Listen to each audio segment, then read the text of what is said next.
to show my face. I'm not for his daily. Ayoko. Even yung voice ko, ma-certify ako. Ganun talaga.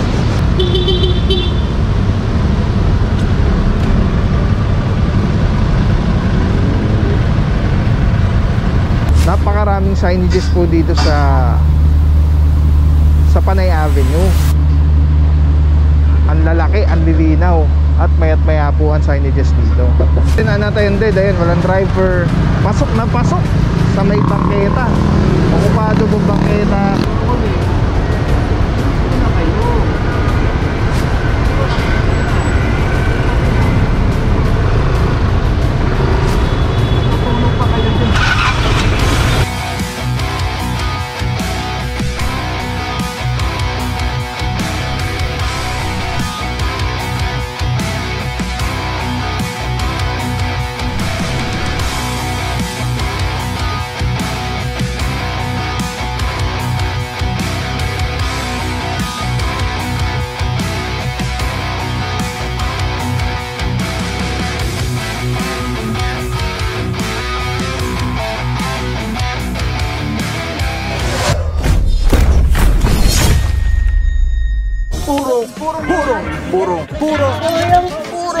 Purong pagmamahal.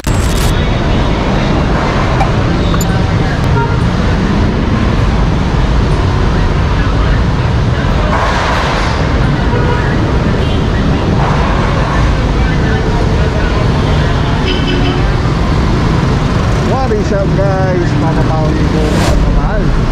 Kesa natin sa Pinayara Joy Del Monte, Vice President Soto, tuloy-tuloy pagbabago. Vice for today, Office sa Pimentera.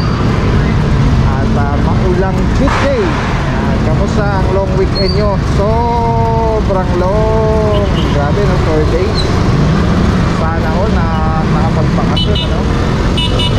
Yes, ito ang tropa. Tuloy-tuloy ang pagsasaayos sa paglilinis ng mga kalsada. Clearing operation with regards sa illegally parked vehicles, obstruction, at meron lang tayong mga complaint na tutugunan. So yes, tapay lang mga puro. Araw natin Tuesday, August 27, 2024. At currently nandito po tayo sa Panay Avenue. Panay Avenue is Mabuhay Lane. So I'm not sure kung dito na, pero so nakikita natin pinaalis lang muna. Though may mga driver naman lahat, ano. So mukhang hindi pa dito yung target area natin ngayong araw na to. Alright, so kamusta ang bawat isa?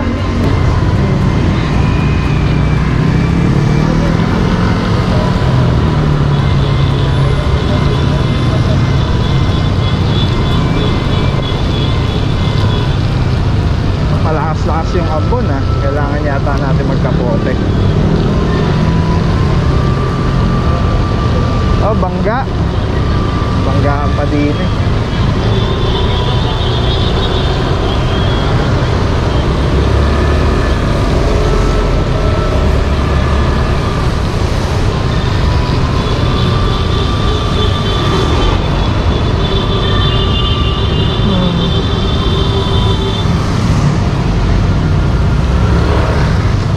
Alright mga puro, ito na. Ito, naabutan natin unattended. Ayun, walang driver. Pasok na pasok sa may bangketa. Okupado pong bangketa. Nandito ako sa Alvaro Pimentera, De Guzman, Teaño, Parama, siyempre yung Daisy Ledban, Officer Ransin, Officer De Guzman. Yung isa may driver, pinalis na lang. Diyan din si Officer Francisco and Officer Calebag. Samantala ito naman, inaorasan na, binibigyan lang po natin ng konsiderasyon na 5 minuto. After 5 minutes, itotow na po yung kanyang sakyan, diretso Tumana, Marikina. At doon niya na isi-settle yung mga kaukulang fines and penalties, violation na nakamit niya. So maliban dun sa towing fee,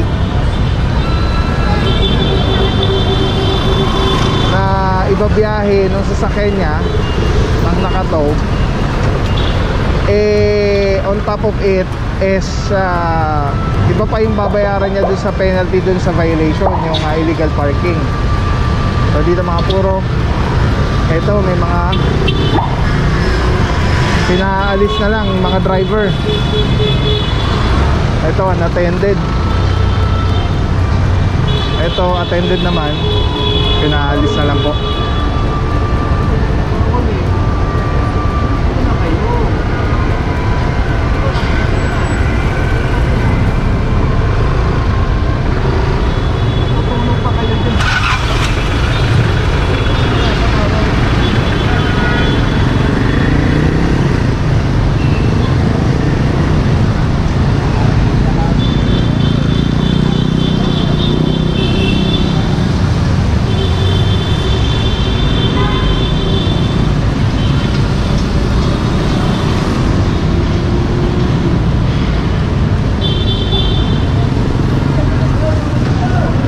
Merong mga motor sa bangketa, ayan, pinapapasok na lang sa tamang parkingan.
Puro lagi ditong merong nagpa-park. Alam, sorry to say, pero yung term balagbag pagkaka-park sa sasakyan. Ito pagka walang driver, ay may driver na. Dito. Ticket na lang po ito.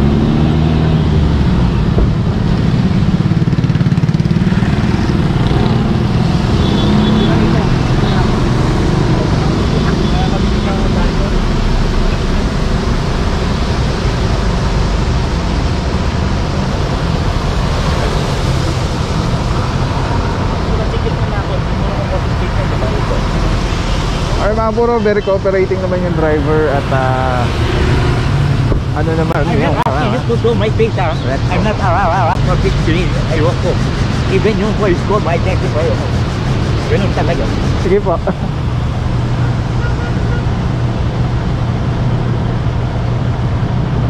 Ano to? Sakon? Ikaw lang sa tamang ba kayo? Ay mga puro, titikitan na lang po. Dito po sa QC pag natikitan, hindi po confiscated ang driver's license at pwede po i-settle yan through GCash. At yun na nga po, ano, Parking na lang mabuhay lang.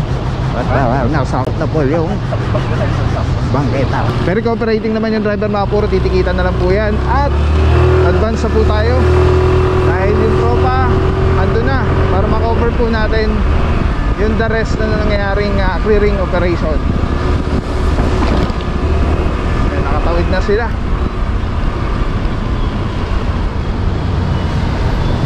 Okay mga puro, Panay Avenue pa rin po.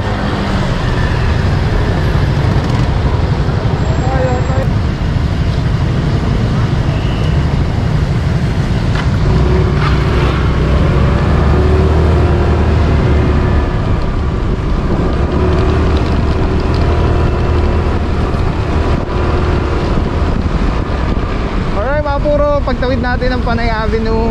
Eto, meron tayo naabutan dito.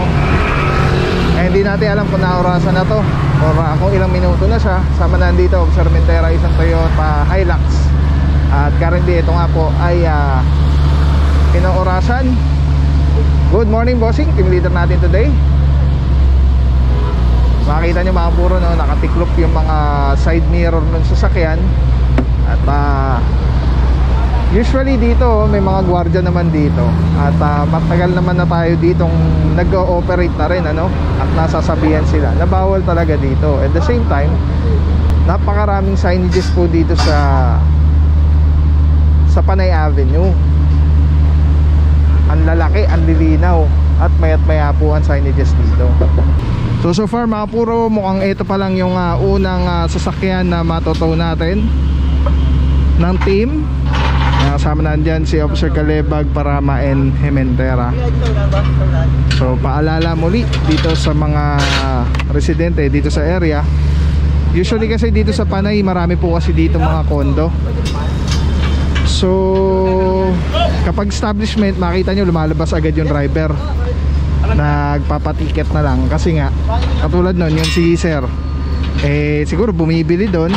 Kaya lang yung lagi natin paalala, ayusin yung pagpapark ko. Katulad nun, hindi ko alam kung kaya niya isiksik yung sasakyan na hindi aabutin yung sidewalk doon. Pero if ever kaya, mas maganda kung inayos niya na lang. Ayun, tinatanong na ni Officer Armentera kung yung kilala nila yung driver, at mukhang hindi nga dito sa na to, dito sa ginagawa dito. Ay mga puro, yan tanong natin kay bossing. Boss, ilang minuto na, boss? 4 minutes, 5 seconds. O yan, magpa 5 minutes na. Last 1 minute na lang ang iniintay. So yan, nare-ready na po yung tow bar. So ikakabit lang yan dun sa tow truck pag 5 minutes na. Alright, so ito, diretso na po nito, Tumana, Marikina.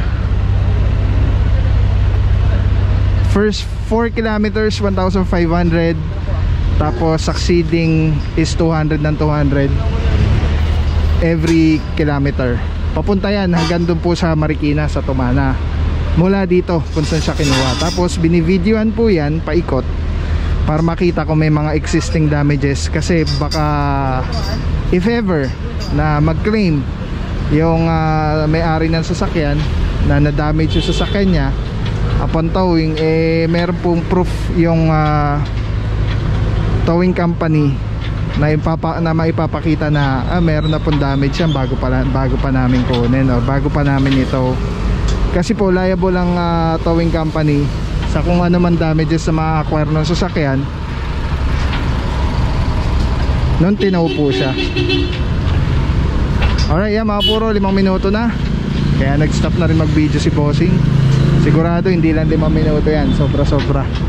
Kaya niya na, ikakaman niya na yung tow truck.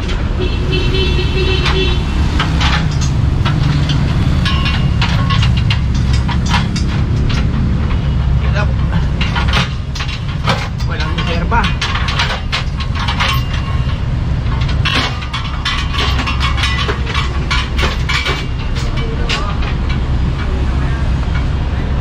Alright mga puro, diretso na tayo. At nag-advance na ibang tropa doon.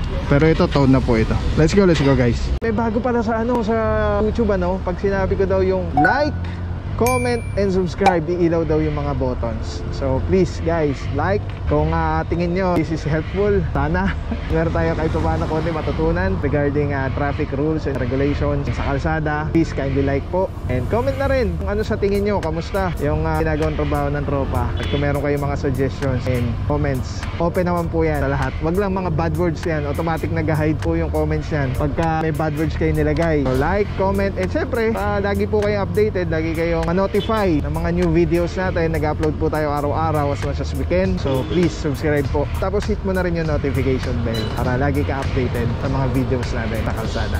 Lahat po ito mula sa Panginoon. So thank you Lord, all glory to God. Maraming salamat sa iyo. Walang papapaw. So thank you so much sa walang sawang support, tiwala. Wala akong masabi kundi thank you so much. Thank you sa Panginoon at ingat kayo palagi. Again, kung wala akong papapaw. So thank you so much. God bless you. Purong pagmamahal. Thank you so much. God bless.